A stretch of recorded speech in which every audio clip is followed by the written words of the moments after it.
بسم اللہ الرحمن الرحیم۔ السلام علیکم۔ ہمارے اردو کے نوٹس PDF میں خریدنے کے لیے رابطہ کریں 0321 2280 942۔ انشاءاللہ آج کی ویڈیو میں آپ کے سامنے 9ویں جماعت کی اردو کی نئی کتاب جو کہ Punjab curriculum and text book board نے حال ہی میں شائع کی ہے اور انشاءاللہ 2025 سے پنجاب کے اسکولوں میں پڑھائی جائے گی، اس کے دوسرے سبق یعنی نعت کی مشق میں موجود تعریفیں مثالوں کے ساتھ پیش کروں گا۔ انشاءاللہ یہ تعریفیں نہایت آسان ہوں گی۔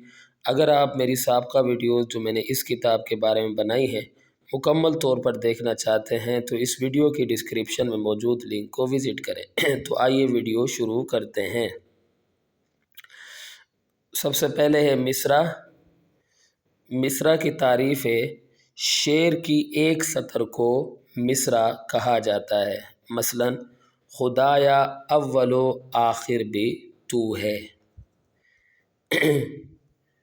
اس کے بعد ہے شعر۔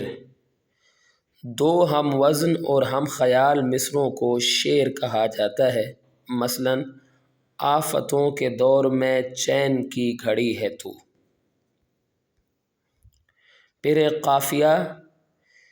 تعریف شعر کے آخر میں آنے والے ہم آواز الفاظ کو قافیہ کہا جاتا ہے، مثلا شامل نصاب میر تقی میر کی غزل فقیرا نہ آئے صدا کر چلے کے قافیے یہ ہیں صدا، دعا، وفا، دوا وغیرہ۔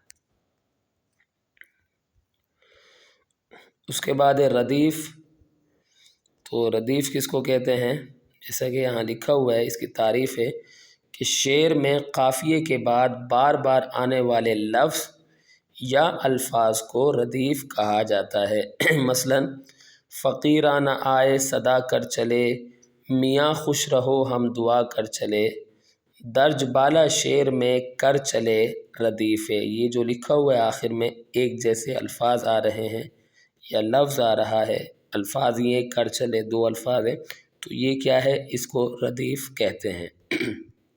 اور آخر میں آپ کو یہ سجیسٹ کروں گا، آپ کو یہ مشورہ دوں گا کہ جو کتاب میں لکھا ہوا ہے آپ وہ ضرور پڑھیں تاکہ آپ کی معلومات میں اضافہ ہو، اس کو ضرور پڑھیں۔